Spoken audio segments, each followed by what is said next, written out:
Hello everyone and welcome to easy electrical. তো ডাব্লিউবিএসটিসিএল এর যে প্রিপারেশনের গাইডেন্স আমরা কন্টিনিউয়াসলি তোমাদের দিয়ে আসছি, তো তার সঙ্গে আমরা বেশ কিছু পয়েন্ট আজকে অ্যাড করব।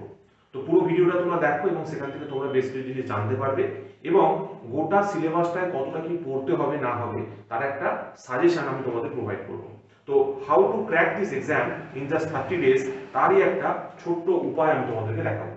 সো দেখো কি করে আমরা এই এক্সামিনেশনটাকে ক্র্যাক করতে পারি if you have just only 30 days. তো এই অল্প সময়ের মধ্যে সিলেবাসটাকে কভার করার জন্য যে জিনিসটা আমাদের কাছে সবথেকে বেশি গুরুত্বপূর্ণ সেটা হচ্ছে আমাদের জানা যে হোয়াটস নট টু স্টাডি। ঠিক আছে, আমাদের কোনটা আমি পড়াশোনা করব না এই বিষয়টা আমাদের কিন্তু সবার আগে জানতে হবে, হোয়াটস নট টু স্টাডি। ঠিক আছে, তো এই পয়েন্টটা যদি আমাদের কাছে ক্লিয়ার থাকে তাহলে আমাদের পক্ষে খুব সুবিধা হবে। তো আমরা যদি দেখি যে আমাদের কি কি তোমার সাবজেক্টস রয়েছে এবং সেই সাবজেক্টের মধ্যে আমি যদি টেকনিক্যাল পার্টটাকে নিয়ে একটু ডিসকাশন করি, তো তোমাদের সামনে দেখো সবার আগে আমি আজকে একটু ডিসকাশন করব রিগার্ডিং ইওর ইলেকট্রিক্যালের যে টপিকগুলো রয়েছে সেইগুলোর উপর। ঠিক আছে, তো ইলেকট্রিক্যালের টপিকগুলোর মধ্যে সবার আগে দেখো আমাদের রয়েছে ইলেকট্রিক্যাল সার্কিট থিওরি বা বেসিক ইলেকট্রিক্যাল বলে তোমরা যেটাকে বোঝো। এরপর রয়েছে electrical machines, then your power system, then electrical measurement, then basic electronics এবং লাস্টলি তোমার ইউটিলাইজেশন, ট্রাকশন, হিটিং ড্রাইভস এবং এস্টিমেশন ও কস্টিং এর বেশ কিছু থেকে পার্ট থেকে কোশ্চেন্স আসে। তো মেজরলি আমাদের এই যে ছটা সাবজেক্ট আছে, এই ছটা সাবজেক্ট থেকে মেজর কোশ্চেন্স আসে। ঠিক আছে, তো তুমি ধরতে পারো 100% কোশ্চেন তো এখান থেকে তোমাদের হয়ে যাবে। তো এর বাইরেও স্যার কিছু থাকে, হ্যাঁ এর বাইরে তো থাকে। এর বাইরে আমাদের কন্ট্রোল সিস্টেমস এর উপর পড়াশোনা করতে হয়। ঠিক আছে, তো সেই পার্টটা আমাদের কিন্তু থাকে, কন্ট্রোল সিস্টেমস এর উপর পড়াশোনা করতে হয় এবং পাওয়ার ইলেকট্রনিক্স এর ক্ষেত্রেও কিছু কিছু সময় তোমার কোশ্চেন আসে। ঠিক আছে, পাওয়ার ইলেকট্রনিক্স এর মধ্যেও তোমার কোশ্চেন আছে। ঠিক আছে, তো এই সমস্ত কোশ্চেন গুলো তো তোমাদের মধ্যে তোমরা পাবে, তোমরা দেখবে পরীক্ষায় তোমাদের আসবে। ঠিক আছে, তো এই টপিক গুলো আমি অতটা ডিসকাস করছি না, বাট মেজর যেখান থেকে কোশ্চেন গুলো রয়েছে তো সেইখান থেকে আমি একটু ডিসকাস করছি। আজকে আমি যে জিনিসটা তোমাদের বলবো, আমি তোমাদের এই সার্কিট থিওরি এবং ইলেকট্রিক্যাল মেশিনস এর কোন কোন ইম্পর্টেন্ট টপিকস গুলো তোমাদের পড়তে হবে সেইটা ডিসকাশন করব। তো সবার আগে চেষ্টা করছি সার্কিট থিওরিটাকে কমপ্লিট করা। তো দেখা যায় সার্কিট থিওরির মধ্যে আমাদের কি কি রয়েছে। তো দেখো সার্কিট থিওরির মধ্যে তুমি যদি দেখো আমাদের সার্কিট থিওরির বেসিক একটা ক্লাসিফিকেশন যদি করি, তো সবার ফার্স্টে আমাদের যে টপিকটা থাকে সেটা হচ্ছে সার্কিট এলিমেন্টস আর এল এবং সি সম্বন্ধে। ঠিক আছে, তাহলে ওরা রেজিস্ট্যান্স, ইন্ডাকট্যান্স, ক্যাপাসিট্যান্স এইখান থেকে তোমাদের ফর্মুলা জিজ্ঞেস করতে পারে, ডাইমেনশনাল ফর্মুলা জিজ্ঞেস করতে পারে। তারপর একটা পপুলার কোশ্চেন যেটা থাকে যে ধরো রেজিস্ট্যান্স এবং রেজিস্ট্যান্স যদি আমি বাড়াই, ঠিক আছে, লেন্থ যদি আমি ইনক্রিজ করি তাহলে আমাদের এরিয়ার কি চেঞ্জেস আসবে না আসবে, তো সেই সংক্রান্ত বেশ কিছু কোশ্চেন রেজিস্ট্যান্স থেকে থাকে। তারপর ইন্ডাকটেন্স রিলেটেড আমি যদি বলি, ইন্ডাকটেন্স রিলেটেড যে কোশ্চেনটা মেজরলি ওরা জিজ্ঞেস করে থাকে সেটা হচ্ছে যে ওই ডাইমেনশন ওরিয়েন্টেড ফর্মুলা থেকে কোশ্চেন জিজ্ঞেস করে, অ্যাম্পিয়ারস ল থেকে কোশ্চেন জিজ্ঞেস করে, ঠিক আছে, বিএইচ কার্ভ থেকে কোশ্চেন জিজ্ঞেস করে। তো এইগুলো হচ্ছে ইম্পর্টেন্ট টপিক রিগার্ডিং ইন্ডাকটেন্স। ক্যাপাসিটেন্সের কথা যদি আমি বলি, ক্যাপাসিটেন্সের ক্ষেত্রে বেসিক্যালি ওরা জিজ্ঞেস করে যে মানে ধরো ডবল প্লেট যে ক্যাপাসিটর গুলো হয়ে থাকে সেইগুলোর ক্ষেত্রে কি ফর্মুলা রয়েছে, ক্যাপাসিটেন্সের বেসিক ফর্মুলা কি, পারমিয়াবিলিটি কি জিনিস, পারমিটিভিটি কি জিনিস, তো ওই সমস্ত টপিক থেকে ওরা কিন্তু কোশ্চেন করে। তো মোটামুটি এই তিন চারটে টপিক বললে, আইডিয়া রাখলে আমাদের মোটামুটি এটা রিভিশন করা যাবে। এবার কেসিএল এবং কেভিএল থেকে আমাদের ম্যাক্সিমাম সার্কিট থিওরি বলো বা যে কোনো সাবজেক্টই বলো ইলেকট্রিক্যালের ক্ষেত্রে কেসিএল এবং কেভিএল হচ্ছে মোস্ট ইম্পর্টেন্ট পয়েন্ট। ঠিক আছে, তো তোমাদের সবাইকে কেসিএল এবং কেভিএল জানতে হবে।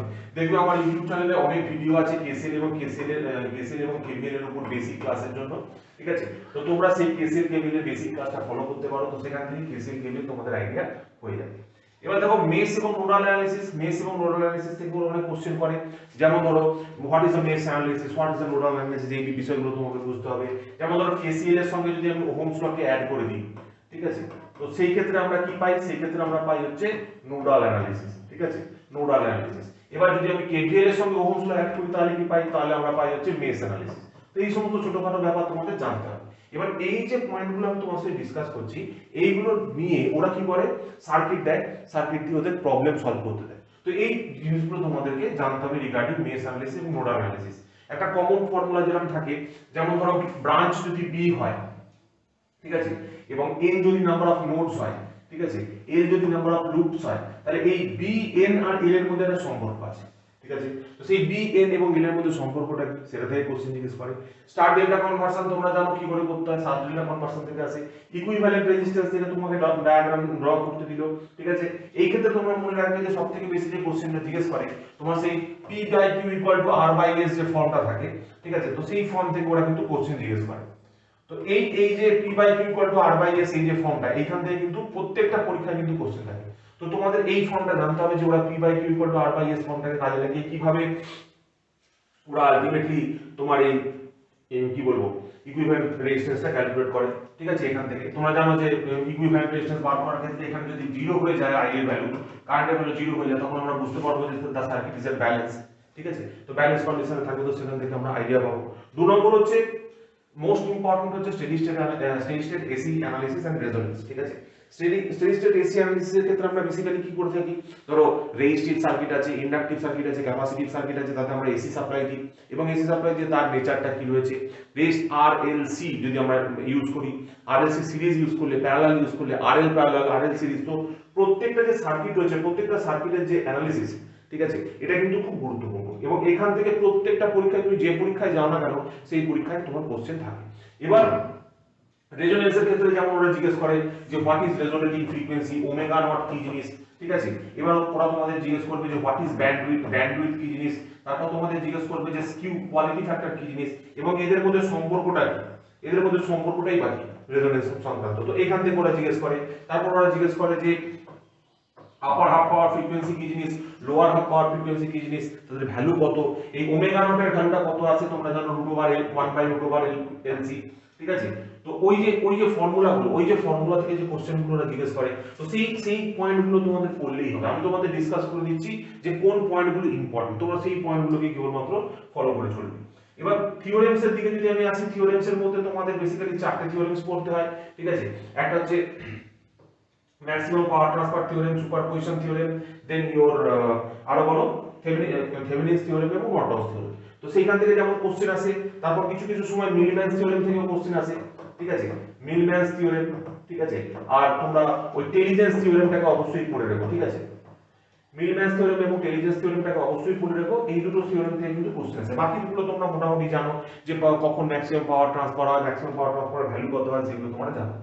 এবার দেখো ম্যাগনেটিক সার্কিট হচ্ছে আমাদের নেক্সট পার্ট। ম্যাগনেটিক সার্কিট থেকে মোস্ট ইম্পর্টেন্ট কোশ্চেন তোমাদের আস্ক হয়ে থাকে। যেমন ধরো জিজ্ঞেস করলো যে what is coefficient of coupling, কে কি জিনিস। তারপর ধরো তোমাদের জিজ্ঞেস করলো যে দুটো কয়েল যদি থাকে, তো সেই দুটো কয়েল যদি সিরিজে কানেকশন করা হয়, তাহলে সিরিজে কানেকশন করা যদি হয় তাহলে সেক্ষেত্রে তাদের self flux, mutual flux, total flux কত হলো বার করতে দিল, ঠিক আছে। এবার ধরো দুটো ডট যদি সেম দিকে থাকে, তা দুটো ডট যদি সেম দিকে থাকে তাহলে কি হবে, ঠিক আছে। তো এই সমস্ত পয়েন্টগুলো নিয়ে ওরা কিন্তু ডিসকাস করে। আমি শেষে একটা সাম আপ তোমাদের অবশ্যই করে দেবো যেখানে তোমাদের হেল্প হবে, ঠিক আছে। তো আচ্ছা, আমি কোথায় ছিলাম, আমি এখানে ছিলাম। তো এই পয়েন্টগুলো, যে পয়েন্টগুলো বলছিলাম সেখানে তোমার ম্যাগনেটিক সার্কিট অবধি বলেছিলাম। এবার টু পোর্ট নেটওয়ার্ক থেকে বেসিক্যালি ওরা কোশ্চেন জিজ্ঞেস করে এবং টু পোর্ট নেটওয়ার্ক থেকে যেগুলো জিজ্ঞেস করে বেসিক্যালি তোমরা জেনে থাকবে যে এবিসিডি প্যারামিটার তো তোমরা পাওয়ার সিস্টেমে পড়বে, তো সেইখান থেকে ওরা কোশ্চেন জিজ্ঞেস করে, হাইব্রিড প্যারামিটার থেকে ওরা কোশ্চেন জিজ্ঞেস করে, ইম্পিডেন্স প্যারামিটার থেকে ওরা কোশ্চেন জিজ্ঞেস করে। তো জাস্ট এই বেসিক টার্মস গুলো পড়ে রাখলেই তোমাদের হয়ে যাবে। ফিল্টার সার্কিটের ক্ষেত্রে ওরা বেসিক্যালি জানতে চায় যে all pass filter, high pass filter, low pass filter, এই সমস্ত জিনিসগুলো কি। তো সেই সমস্ত জিনিসের detail idea regarding filter circuit তোমরা জিজ্ঞেস করবে। তারপর ট্রানজিয়েন্ট অ্যানালিসিসের কথা যদি বলি, ট্রানজিয়েন্ট অ্যানালিসিস বলতে তোমরা যেটুকু পড়বে সেটুকু হচ্ছে যে কিভাবে রেজিস্ট্যান্স, ইন্ডাকট্যান্স এবং ক্যাপাসিট্যান্স একটা ট্রানজিয়েন্ট কন্ডিশনে বিহেভিয়ার করে। তো সেই নেচারটা তোমাদেরকে ফলো করবে, তোমরা পড়বে, তোমরা দেখবে যে সেটা কিরকম করে হচ্ছে, কিভাবে একটা ক্যাপাসিটরকে কিভাবে আমরা চার্জ করছি, ক্যাপাসিটরের চার্জিং ভোল্টেজের পোলারিটি কিরকম করে দেখানো হয়, ক্যাপাসিটরের কারেন্টের প্রোফাইলটি কিরকম করে দেখানো হয়, ঠিক আছে। তো এইগুলো তোমরা ফলো করবে, চার্জিং কন্ডিশনে কিরকম হয়, ডিসচার্জিং কন্ডিশনে কিরকম হয়, তো সেইগুলো তোমরা অবশ্যই দেখবে। তো ওরা চারটে গ্রাফ দিয়ে দিতে পারে, বলতে পারলো যে এটা কিসের গ্রাফ, ঠিক আছে। তো সেরকম কোশ্চেন আসতে পারে। তারপর ধরো থ্রি ফেজ সার্কিটের কথা আমি যদি বলি, থ্রি ফেজ সার্কিটের ক্ষেত্রে বেসিক্যালি তোমাকে যেটা জানতে হয় যে লাইন ভোল্টেজ, লাইন কারেন্টের মধ্যে কি সম্পর্ক, স্টার কানেকশন ডেল্টা কানেকশনের ক্ষেত্রে কি আলাদা হয় না সেম হয়, পাওয়ারের রিলেশনশিপটা কি, যে পাওয়ার পি সমান সমান কি, প্লাস পাওয়ার পি সমান সমান হচ্ছে √3 VL IL cos phi, ঠিক আছে। তো এই যে সম্পর্কগুলো, এই যে ব্যাপারগুলো, এই ব্যাপারগুলো তোমাদের জানতে হবে, ঠিক আছে। এই ব্যাপারগুলো তোমাদের জানতে হবে। এবং থ্রি ফেজ সার্কিটের কতগুলো ফেজ সিকোয়েন্স হয়, ঠিক আছে, ফেজ সিকোয়েন্স হলো আমরা জানি R by B R B by, ঠিক আছে, এই দুটো ছাড়া ফেজ সিকোয়েন্স পসিবল নয়। তো সেই ধরনের question, three phase power question, three phase তোমার question regarding your power factor কাকে বলে, তো এই ধরনের কোশ্চেন গুলো কিন্তু এখানে থাকে। লাস্ট হচ্ছে ল্যাপ্লাস ট্রান্সফর্ম, ঠিক আছে। তো ল্যাপ্লাস ট্রান্সফর্ম হচ্ছে একটা খুবই ইম্পর্টেন্ট টপিক, যে ক্ষেত্রে তোমার ধরো বেসিক আন্ডারস্ট্যান্ডিং যেটা আমাদের থাকা উচিত যে ল্যাপ্লাস ট্রান্সফর্ম করে কি। ল্যাপ্লাস ট্রান্সফর্ম হচ্ছে তোমার যে কোনো যে এলিমেন্ট গুলো থাকে, যে সার্কিট গুলো থাকে, যেগুলো টাইম ডোমেইনে আমরা যেরকম করে দেখাতে চাই, তো সেটাকে যদি আমরা ফ্রিকোয়েন্সি ডোমেইন মানে 1/টাইম ডোমেইনে যদি সেটাকে রিপ্রেজেন্ট করতে চাই, তাহলে সেটা কিরকম দেখা, ঠিক আছে। তো সেই আইডিয়াটা আমরা কোত্থেকে পাই, সেটা আমরা পাই ল্যাপ্লাস ট্রান্সফর্ম থেকে। বেসিক ফাংশন গুলো যেমন ধরো ডেল্টা টি, মানে তোমাদের ইম্পালস ফাংশনকে কি রকম দেখতে হয়, তারপর ধরো u t, that is unit step ফাংশনকে কি রকম দেখতে হয়, then your r t, that is ramp ফাংশনকে কি রকম দেখতে হয়, then your p t, that is parabolic ফাংশনকে কি রকম দেখতে হয়, এবং এই ফাংশনগুলোর যে ল্যাপ্লাস ট্রান্সফর্ম ভ্যারিয়েবল কি রকম কি আসে না আসে, সেখান থেকে কিন্তু ডাইরেক্ট কোশ্চেন আসে, ঠিক আছে। খুব সহজ কোশ্চেন আছে, শর্ট কোশ্চেন আছে, ডাইরেক্টলি তোমরা করতে পারো। তাহলে দেখো আমি কত কম সময়ের মধ্যে যে গোটা সিলেবাসের একটা ব্যাকগ্রাউন্ড, একটা ধরো আইডিয়া তোমাদেরকে দিতে পারলাম। দেখা যাক আমি যদি এই পার্টটা বলি, তো মোটামুটি আমি আজকে তোমাদের সার্কিট থিওরি পোরশনটা বললাম। এবার তোমাদের কাছে একটা রিকোয়েস্ট রইলো যে তোমরা যদি এই যে ক্লাসটা দেখলে তোমাদের যদি মনে হয় যে আমি এরকম আরো কিছু ভিডিওস রিগার্ডিং ইলেকট্রিক্যাল মেশিনস এবং অন্যান্য টপিকের উপর করি, তো আমাকে অবশ্যই ভিডিওর কমেন্ট বক্সে লিখবে এবং আমি তোমাদেরকে অবশ্যই সেই ভিডিওগুলো প্রোভাইড করে দেবো। এবং দ্বিতীয় পয়েন্ট হচ্ছে আমরা একটা টিসিএল ক্র্যাক ব্যাচ এর সাথে লঞ্চ করেছিলাম, ঠিক আছে, সেটা তোমাদের এর ক্ষেত্রে প্রিপারেশন করতে খুব সাহায্য হবে। সেই টিসিএল ক্র্যাক ব্যাচে আমরা 2000 খানা এরকম টেকনিক্যালের কোশ্চেন দিচ্ছি ফর অল সাবজেক্টস, ঠিক আছে। তো সেই কোশ্চেনগুলো তোমরা লাগালে তোমাদের পক্ষে খুব সুবিধা হবে, এক নম্বর। দু নম্বর হচ্ছে তোমাদের মধ্যে একটা প্রবলেম আছে, যে প্রবলেমটা আমি একটু নোটিফাই করে দিচ্ছি সবাইকে, একটু জানিয়ে রাখছি, ঠিক আছে। সেটা হচ্ছে দেখবে তোমরা অনেকেই একটা ভুল করো। তোমাদের ধরো 100 খানা কোশ্চেন তোমাদের কাছে আছে, তোমরা সবার ফার্স্টে কি করলে, তার অ্যানসার গুলোকে মার্ক করে দিলে, ঠিক আছে। এবার অ্যানসার মার্ক করে দিয়ে সেই 100 খানা কোশ্চেনকে তোমরা জাস্ট মুখস্থ করতে শুরু করছো। ডোন্ট ডু দ্যাট, ঠিক আছে। ওরকম ভাবে কিছু তুমি পাবে না, ওরকম ভাবে তোমার কোনো কোশ্চেনের অ্যানসার তুমি শিখতে পারবে না। তো স্যার কি করে করবো, এইখানে একটা পদ্ধতি তুমি অ্যাপ্লাই করবে, যে দেখবে যেভাবে আমি তোমাদেরকে ক্লাস নিই, সেখানে আমি তোমাদেরকে কি করাই, তোমাদের ধরো 50টা কোশ্চেন দিই, ঠিক আছে। তো এই 50টা কোশ্চেনকে তোমরা সবার আগে নিজে থেকে সলভ করবে, ক্রিয়েট ইওর ওন সলিউশন। ধরো সেই 50টা কোশ্চেনের মধ্যে তুমি সলিউশন করলে মোটামুটি তুমি 30টা কোশ্চেন পারবে, ঠিক আছে। এবার 30টা কোশ্চেনের মধ্যে 5খানা ভুল হলো, তুমি পেলে 25। তখন তুমি কি বুঝতে পারলে, ওকে আমি এই সেট অফ কোশ্চেন থেকে 25খানা পেরেছি, ঠিক আছে। Your answer is most important, আমার অ্যান্সার নয়, আমি যে অ্যান্সারটা করে দিয়েছি সেটা নয়, বা কোনো বই কি অ্যান্সার করে দিয়েছে সেটা নয়। তুমি এই 50টা কোশ্চেনের মধ্যে কতগুলো কোশ্চেন পেরেছো, that is the true understanding. তোমার কতগুলো কারেক্ট হয়েছে, ঠিক আছে, এটা সবসময় বুঝবে। এই যে তোমরা এই অ্যাপ্রোচটা যাও, যে কোশ্চেনগুলো আগে মার্ক করে নাও, মার্ক করে নিয়ে তারপর সেগুলোকে রিডিং করতে থাকো, ওইরকম ভাবে কিছু শেখা যায় না, ঠিক আছে। টু কারেক্টলি ডু ইট, এই জন্য ম্যাক্সিমাম ছেলেগুলো কি কোয়ালিফাই করতে পারে না, প্রবলেমটা এখানেই হয়ে যায়। তো তোমরা কি করবে, সবার আগে একটা কোশ্চেন সেট নেবে, 100 খানা কোশ্চেন, 50টা কোশ্চেন, ফার্স্টে নিজে অ্যান্সার করবে। নিজে অ্যান্সার করার পর দেখো যে তোমার অ্যান্সার কি সঙ্গে ম্যাচ করছে কিনা, ঠিক আছে। এবার যেগুলো ম্যাচ করছে না, সাপোজ ধরো এই 5টা কোশ্চেন আমরা ম্যাচ করিনি, তো সেই 5টা কোশ্চেন একটু পড়ে দেখো, থিওরিটিক্যাল ব্যাকগ্রাউন্ডটা পড়ে দেখো, ঠিক আছে। শুধুমাত্র এই যে শর্ট কোশ্চেন মুখস্থ করে চলে যাব এবং সেখান থেকে অ্যান্সার আমার কমন চলে আসবে, কোশ্চেন আমার কমন চলে আসবে, আমি সমস্ত কিছু করে ফেলবো, that is not the case, ঠিক আছে। সেটা কিন্তু সবসময় ট্রু নয়, ঠিক আছে। তো এই ব্যাপারটা তোমরা কিন্তু অবশ্যই মাথায় রাখবে। কোশ্চেন সিলেকশন করবে, কোশ্চেন পড়বে, নিজে অ্যান্সার করবে, তারপর অ্যান্সার কি দেখবে, অ্যান্সার কি দেখে যেটা মনে হচ্ছে যে না এটা ভুল হয়েছে, সেটাকে নিজে থেকে আগে মেলানোর চেষ্টা করবে যে কেন ভুল হয়েছে। সার্চ ফ্রম এনি বুক, ঠিক আছে, তারপর তুমি তোমার অ্যান্সার কিটা ফলো করো, ঠিক আছে। আমাদের যে অ্যান্সার কি আছে সেই অ্যান্সার কি ফলো করো, তো দেখবে তোমাদের সেখান থেকে একটা হোলসাম কভারেজ কিন্তু অবশ্যই তোমরা করতে পারবে রিগার্ডিং দিস। তো এইটা ছিল আজকের ক্লাস, যেখানে আমি সার্কিট থিওরির মোস্ট ইম্পর্টেন্ট পয়েন্টগুলো কি কি, কোন টপিকগুলো তোমরা পড়বে, কোন টপিকগুলো রিভাইজ করবে, সেইগুলো তোমাদের জানিয়ে দিলাম। তো এই সিরিজের উপর আরো তোমাদের এরকম 7টা লেকচার আসবে, 7টা ক্লাস আসবে, যেখানে ইম্পর্টেন্ট টপিকস কি কি হতে পারে একটা সাবজেক্টের, একটা টপিকের, তো সেইগুলো তোমাকে আমি জানিয়ে দেবো, ঠিক আছে। তো নেক্সট তোমাদের যে ইনপুট, সেই ইনপুটের জন্য অপেক্ষায় রইলাম, ঠিক আছে। তো তোমরা যদি বলো, আমি অবশ্যই ইলেকট্রিক্যাল মেশিনসেরও সেম একটা ভিডিও তোমাদের ক্রিয়েট করে দেবো।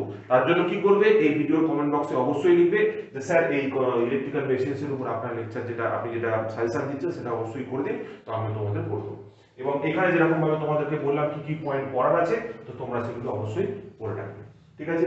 So thank you everyone for staying up to this point, এবং তোমরা যদি এখনো পর্যন্ত WBSCTCL এর যেহেতু যথেষ্ট সময় বাকি রয়েছে এবং তোমরা যদি একটা প্রিপারেশনের থ্রু দিয়ে এগোতে চাও, একটা প্রিপারেশন তুমি যদি করতে চাও, তো সেক্ষেত্রে অবশ্যই এই নাম্বারটা ফোন করতে পারো, ফোন করে আমাদেরকে কন্ট্যাক্ট করতে পারো। আমাদের রেকর্ডিং ক্লাসেস রয়েছে, লাইভ ক্লাসেস রয়েছে, তো যে টেস্ট সিরিজ রয়েছে, মক টেস্ট রয়েছে, ঠিক আছে। তোমার যে কোনো ওয়েতে, ঠিক আছে, স্টার্টিং ফ্রম ₹199 থেকে শুরু করে আপ টু ₹2,999 পর্যন্ত আমাদের ডিফারেন্ট প্যাকেজেস রয়েছে কোর্সেসের। তো তোমার যদি কিছু নেওয়ার থাকে, যদি কিছু গাইডেন্সের দরকার পড়ে, তো আমাকে অবশ্যই জানিও, আমাদেরকে অবশ্যই জানিও, এই নাম্বারে ফোন করো, তোমাদের সমস্ত ইনফরমেশন দেওয়া হবে। তো এর পরের সিরিজটা পেতে গেলে অবশ্যই কমেন্ট বক্সে লিখবে, স্যার বেসিকের ভিডিওটা একটু করে দিন, তাহলে সুবিধা হয়। আর যে ইম্পর্টেন্ট টপিকগুলো বললাম, সেই ইম্পর্টেন্ট টপিকগুলো থেকে তোমরা একবার বই থেকে পড়ে নাও, বা আমার যদি নোট থাকে সেই নোট থেকে পড়ে নাও, ঠিক আছে। যে নোটই থাকুক না কেন সেখান থেকে তুমি পড়ে নাও, তাহলেই তোমার হয়ে যাবে। So thank you everyone, I hope you have a nice day. Thank you.